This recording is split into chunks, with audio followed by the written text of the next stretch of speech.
Hi, everybody. Welcome to another Chats with Chaudhry. I hope you're safe and well. I am continuing my series of reflections and forecast interviews where I sit down with life science leaders to get their views on how the past 12 months has gone and look ahead to this year as well. And today I'm delighted to be joined by not one, but three experts from Scitara, who are Geoff Gerhardt, who is Chief Technology Officer, Dave Levy, Head of Strategy, Partner Management, and Dan DeAlmeida, who is Head of Product Management. And we're going to just have a little chat about how the last 12 months have gone for Scitara and what their views are in terms of what's going to be happening in the next 12 months. So gentlemen, how are you? It's love to see you, all three of you today.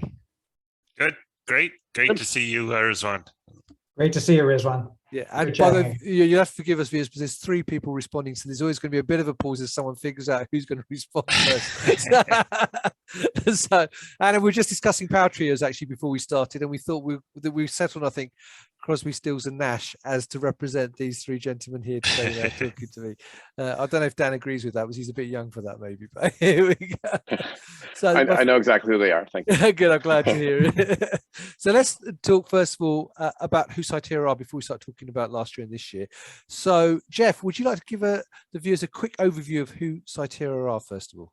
Yeah, sure. Yeah, it seems like eons ago, but Scitara is a relatively young company, started in 2019 to address what I think a lot of folks in the laboratory IT business I understand as a gap is the ability to easily exchange data within the lab. No real good standards exist. There's a lot of legacy technology in there. So we formed Scitara to try to address that. It's at the start, it kind of felt like boiling the ocean, a lot of problems to solve, but we put our heads down and got out and started talking to customers, understanding what the problem was, and have developed a pretty cool and modern solution to this that we hope addresses all the needs of all the various types of labs out there that need to better easily exchange data between all their instruments and applications and scientists. Brilliant, thank you. And Dan, have you got anything to add to that at all? Yeah, I would say, Rizwan, thank you. That one of the interesting dynamics that's come out of this that we think is important is the concept of an independent platform that can really connect to anything. And so, one of the key tenets that we're really focusing on is providing our customers with a totally vendor agnostic solution that's really not dependent on any application or standard. Although we support standards wholeheartedly, we're not dependent on them. And I think that makes a big difference and has been responsible for a lot of the traction that we've been seeing so far. Brilliant. And Dan, as the new boy, do you want to add anything? Or does that cover everything? I think Dave and Geoff have covered it all. Thanks.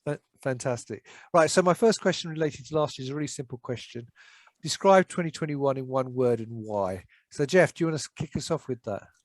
Oh, I had read these questions before. I didn't see the one word business. I do it in one word. That's a tough one. I guess I will try and sum it up into one word, and for us, it's architecture. 2021 was really when our architecture got filled out for the platform, and we built all of the basic building blocks of it. And that's where we are right now. Is I think we've, after conversation with all our customers and sort of our technology architects, really went to work and built the platform and have it now tested. And going forward, it's on building on that platform. And so for us, yeah, 2021 was completing that whole architecture of our platform. And I have to say, Geoff, you get the prize for the first time I've ever heard the word architecture used in that question. So well done. Yeah. So Rizwan, I can't resist the temptation to add a word, if that's okay. Of course, please do. Well, in the interests of really bad puns, transformative. Because one of the things that's been really interesting that layers on top of Geoff's comment about architecture is, as we've continued to build out the platform, it's given us the ability to actually show our customers what's possible and really help them drive towards a digital transformation strategy. So it's gone from being a conceptual discussion to a real practical discussion. And that's been a real transformational experience for us too. Fantastic. And And Dan, I know you weren't at the company last year, but from your point of view anyway, for 2021, how would you have described last year in one word? Actually, I would have picked the same word as Dave. It would have been transformational. You're seeing these companies taking on new ways of interacting with their employees, with other companies. This shift to work from home has really changed the concept of what they want to use in technology in their labs, right? So I think where Scitara is today is a great place and aligns directly with what life science is looking for. Brilliant. Right. So my next question really is, last year was actually year 2 of the pandemic.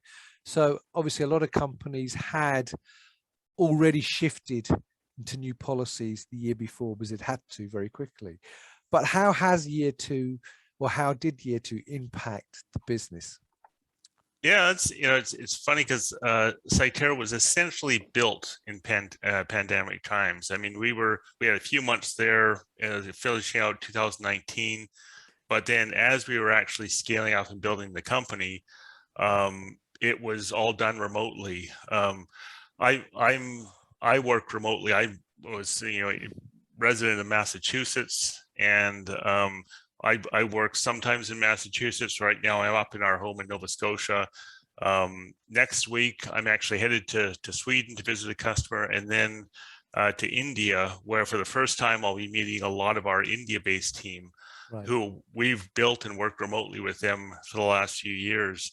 So it's been interesting with Scitara. The company evolved out of working remotely, and it was sort of built on that context. We have developers all over the US and Europe, as well as in India, and it's just sort of native to us to work remotely and use tools like Zoom and Teams to get things done.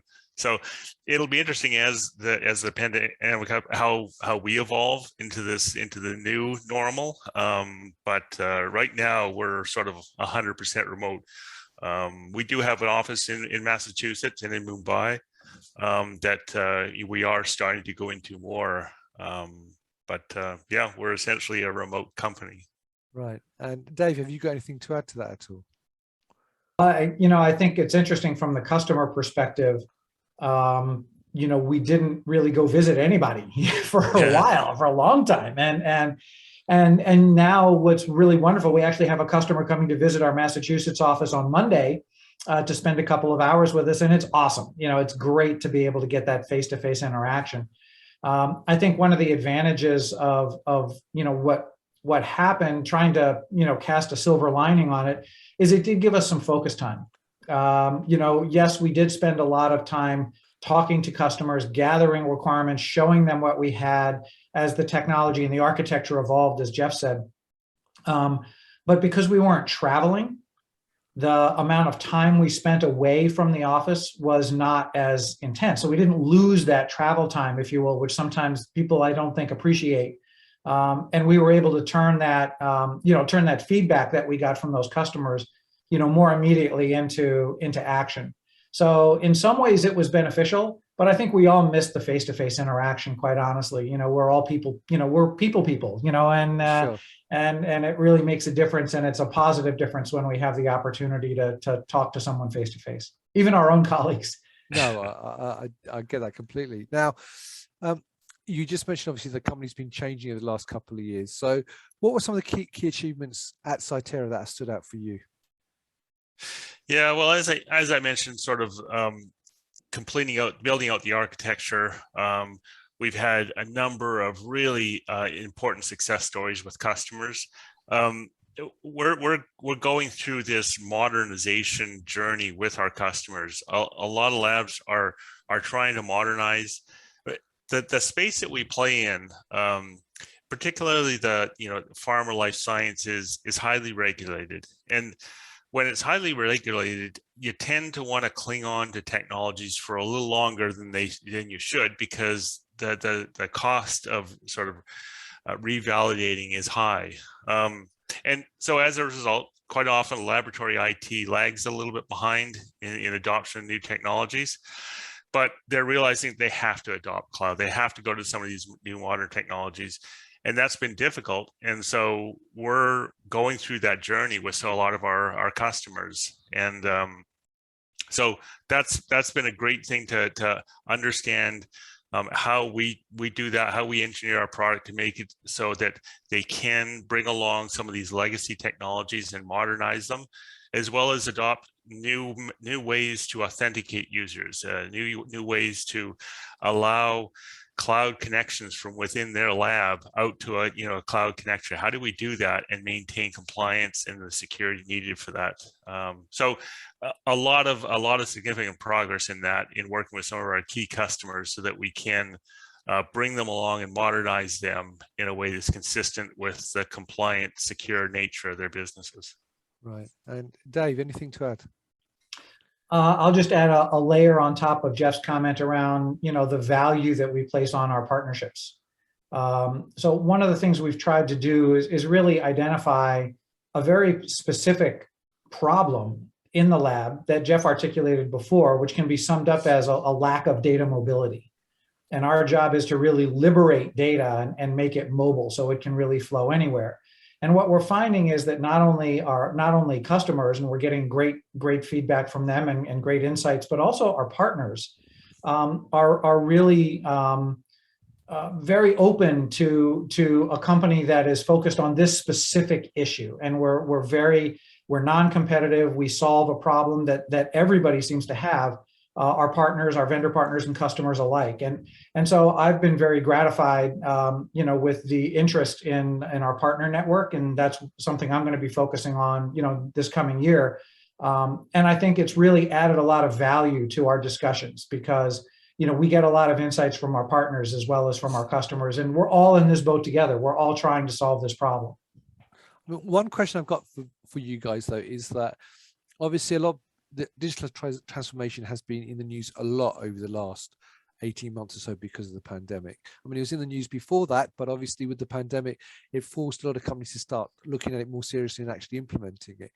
How much digital transformation has actually been implemented though in real terms, rather than just spoken about? Because you get the impression that, because of the pandemic, everybody's suddenly gone digital, but has it really progressed that fast, or is it's happening, but how fast is it really happening? I suppose my question is. We've all been in the business for quite a while, and quite often in large pharma, you'll see organizations within large pharma who are given a mandate to say, do digital modernization. To be perfectly honest, what I've seen for those, sometimes they start with a lot of great intentions, but never actually make some traction, make some difference. I think we're seeing a difference now. I think we are seeing a lot of these organizations that we're working with are actually have a mandate to make some real change, and there's a plan to implement these change. They're not just sort of pie in the sky groups that are going off and thinking about what a modern lab might look like. They are actually implementing them, and it is a tough thing to do, to change, to modernize a large multinational pharma organization, but we see a number of these efforts now actually implementing and pushing through some change. A lot of small biotechs are doing it, quickly. They're hiring people that are young and expecting to have digitization, the same sort of tools they enjoy in their consumer life to be there, and so they may be starting from a point, but. Yeah, I think we're really seeing some change now within the large pharma. And Dave, because you were with partners, and what's your perception of that? I mean, what's your view? I would say that I think we've reached a turning point where, at the very least, it's gone from an academic discussion to we've got to just figure out a way to do this, right? I think that turning point has largely been reached. I think that we're still in the very early stages of it, and I think that our experience with our instrument and informatics partners is that they're all, to a large extent, on board, some more than others, depending, because they're impacted in different ways. Sure. Around what's being requested of them, and we're trying to help them all. I think one of the interesting dynamics, though, in the thought process is that this digital transformation thing, if you're not careful, you get into this thing where you think you have to boil the ocean to be able to do it. And the reality is you don't. And the companies that have realized that there are there are strategies out there that allow you to attack this thing and break it up into reasonably bite-sized chunks and knock them off one at a time. I think those are the companies that are going to make more progress, because it's hard to boil the ocean, as you can imagine. And, we want to be a part of that. So, I think part of what we're trying to do is to facilitate that, that kind of bite-sized approach and allow people to cumulatively add capability over time to solve this problem, because it's a huge problem. Sure. And Dan, as someone who's obviously just joined the company, but from using your hat from prior to that, what's your view in terms of seeing digitalization transformation within pharma? Yeah, I think a lot of people have bundled that in with their lab of the future projects, right? So it's always a goal that they're heading toward. But what you're seeing more and more is people have realized they need to focus on the lab of today. And so they're taking a little bit more tactical approach, right? They're not trying to go into these super high level futuristic technologies, and they're just trying to improve the automation and efficiency and even the user experience that's in the lab. So it's great to see them actually trying to take tractions in smaller bites, like David was saying, and actually deliver this to the customers today. Right.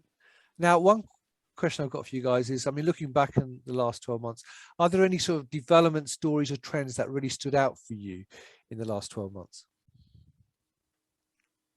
Yeah, I guess sort of going back to this theme of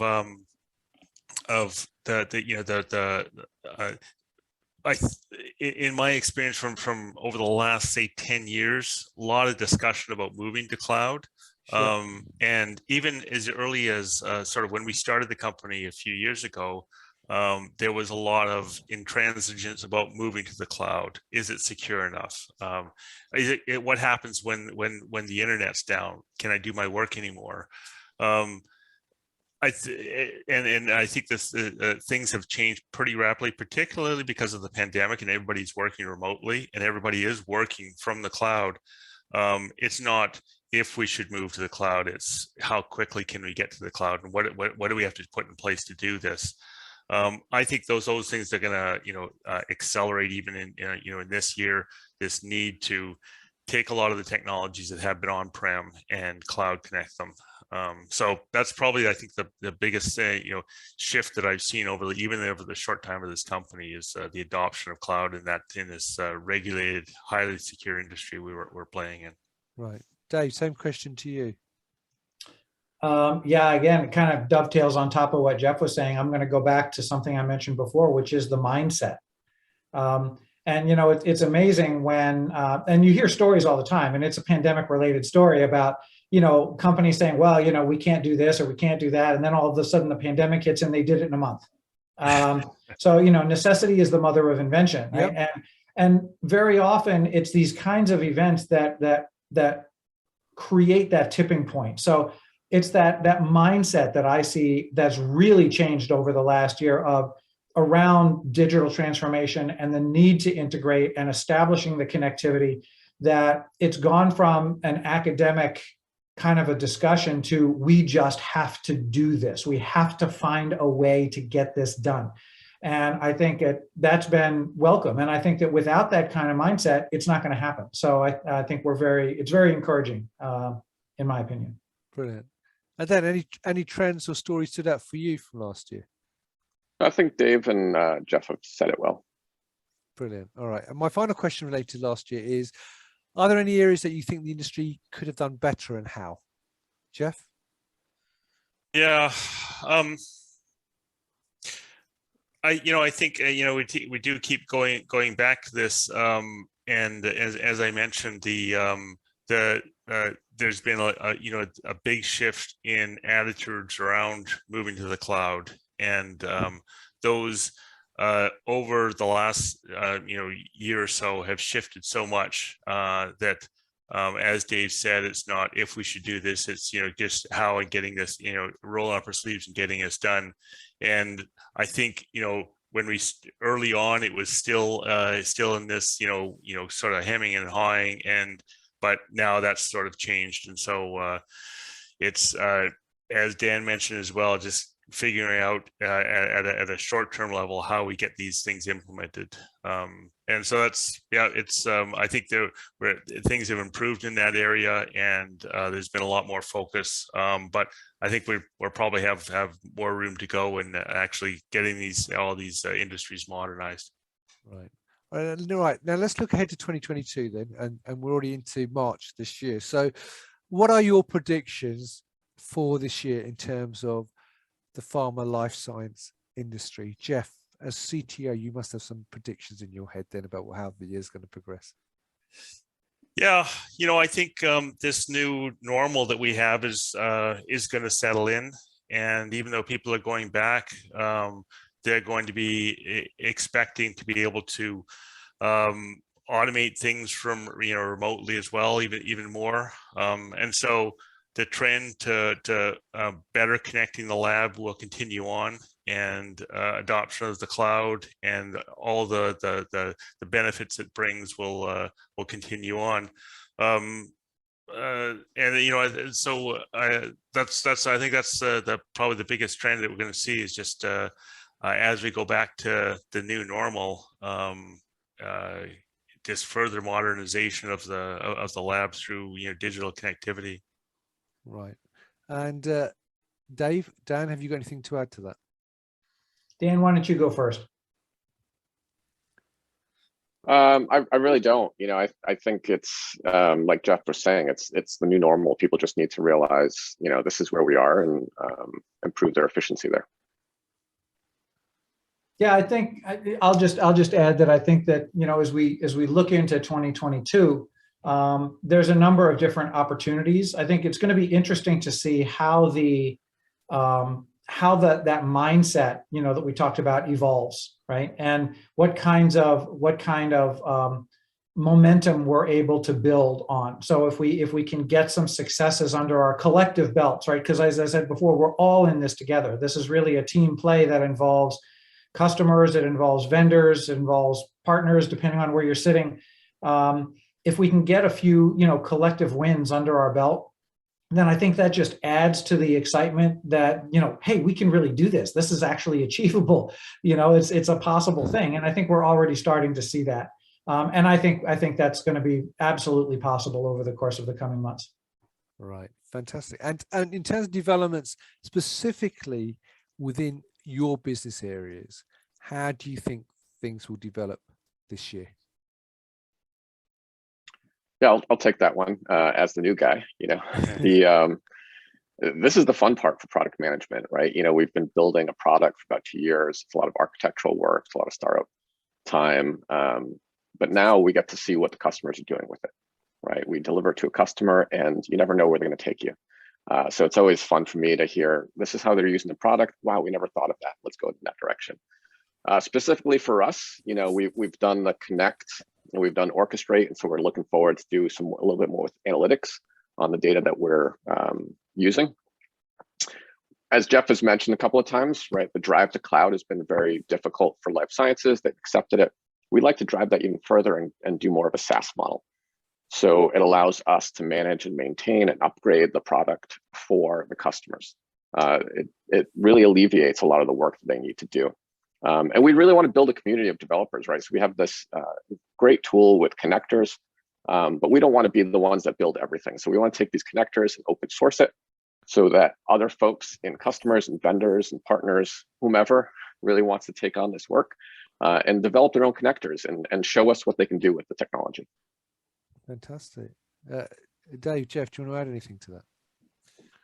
Yeah, so yeah, Dan sort of went into changes for us. I think for sort of the area that we're in, the trend that we're seeing is I think a move away from the lab IT industry creating these walled gardens where one lab informatics system is plugged into the lab, and that's sort of the standard that coordinates everything in the lab. I think a move to these applications that talk to each other, an ELN can easily talk to a LIMS system, and and this moving from this sort of walled garden where one vendor IT platform is the standard to one that is this sort of distributed technologies that can communicate with each other. Businesses can choose the best of breed for this. This is the best ELN I want, and I want this LIMS and this chromatography system, and they can all communicate. I think that's probably a trend that we're going to see in the industry, and we definitely want to encourage that, and by allowing these to all easily communicate with each other. And Dave, anything else to add to that at all? Oh, for sure. You know, from my end, I'm never lost for words, right, Rizwan? I've been told this, but from my perspective, you know, I think, you know, I want to build on in the focus that I'm going to be taking in 2022. I want to build on some of the technology capabilities that Geoff and Dan have been talking about, and look at how do we leverage two things. Number one is I really think that we feel very strongly about the power of data mobility. That data mobility drives the opportunity for data aggregation, for data exchange, for sharing knowledge in so many different ways. And to do that really well, it helps to have a community. It's not just about the technology and not just about who buys your stuff.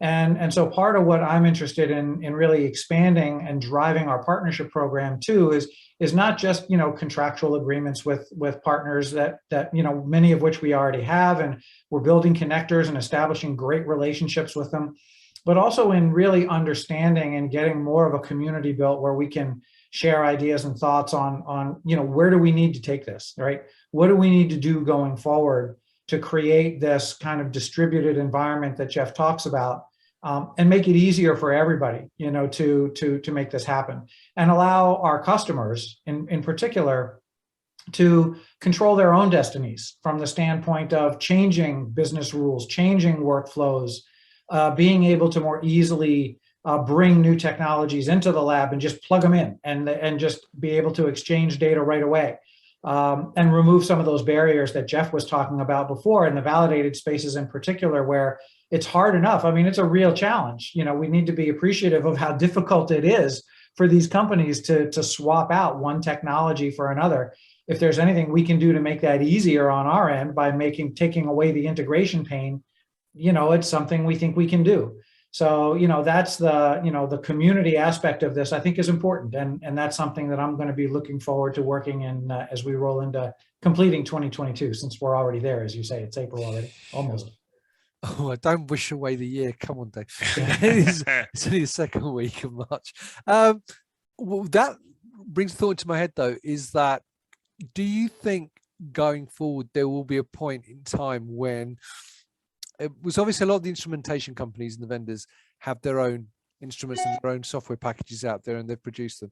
Do you think there'll come a point though where they'll make them all open source so that you can make it easier to integrate all these different instruments and things that you've got within a lab? Because, you know, you go into a lab, as you said, you might have a Brooker machine, you might have Waters, you might have different instrumentation companies in there. And I'm just talking about the mass spec HP, but there's lots of other instrumentation companies obviously out there. And they've all got their own software to integrate and interpret the data and so on. So will there be a point though, do you think then, that everything will be open source, or do you think you've got to keep that proprietary information because that obviously gives you your USP and allows you to sell it into the lab? Yeah, that's a good question.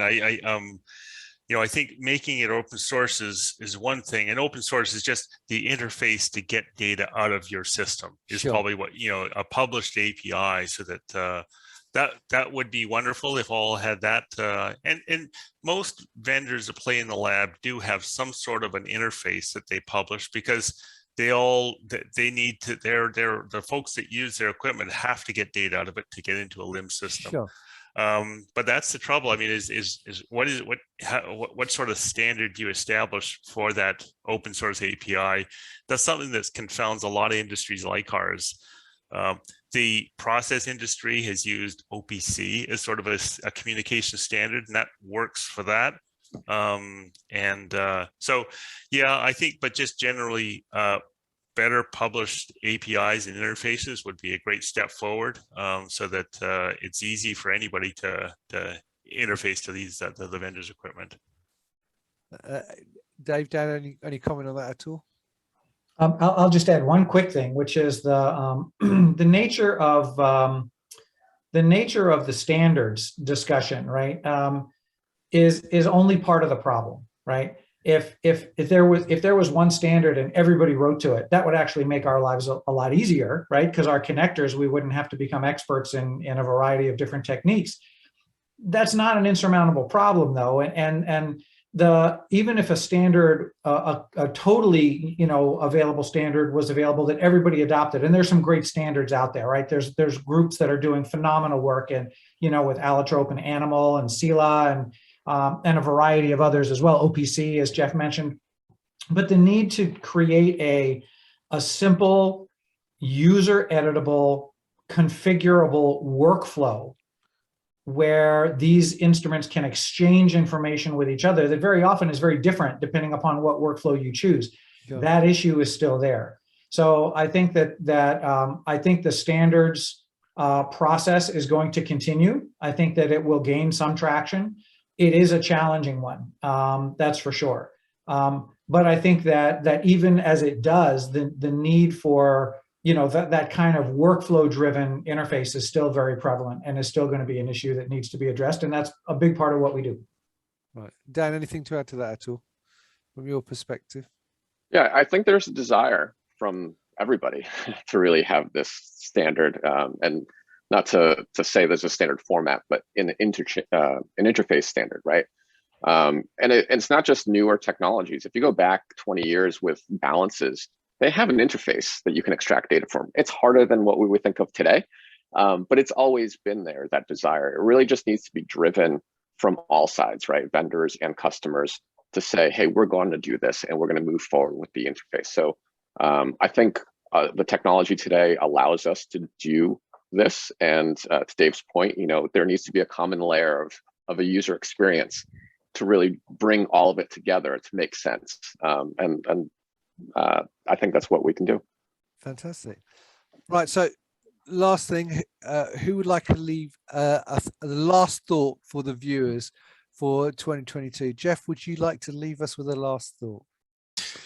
Sure. I think for anybody that's listening to this and are trying to modernize their lab, I do encourage you to reach out and talk to us. We're building this and we need more input on the right way to do it. We're talking to a lot of vendors about this and working with them, as well as customers. Love you to join the conversation with us and help us achieve a much more data mobile lab. So go out to our website and leave us a note there, and we'd love to hear from you and how we can help modernize your lab or any problems that you're facing. Fantastic. Well, gentlemen, it's been a pleasure seeing you all. And viewers, just in case you're wondering why there's a Batman logo behind me on my door, it's because Dan is a DC fan. He's actually got a Superman. There you go. He's got a Superman mug right there. And so just to make him feel welcome to the community, I thought I'd put a Batman sweatshirt just in case you're wondering why there's no sports jersey up there for a change. So anyway, gentlemen, it's been a pleasure as always catching up. So Geoff, David, Dan, thank you for taking the time out to talk to me today. Dan, good luck in the new role as well. And Dave, actually, good luck in your new role, because I know you've got a new role as well. So good luck. Thank you so much. And have a fantastic 2022. Viewers, if you'd like to know more, then you can check out the website where the details will be above the video. So you can get in touch with everybody via the website or directly on LinkedIn, because they are all on LinkedIn as well. And there's lots of information coming out on LinkedIn as well from Scitara. So check out all the different things that they're doing. So all this time I say thank you once again, gentlemen, and thank you viewers for watching. And until next time, as always, stay well and stay safe. Bye-bye. Bye now.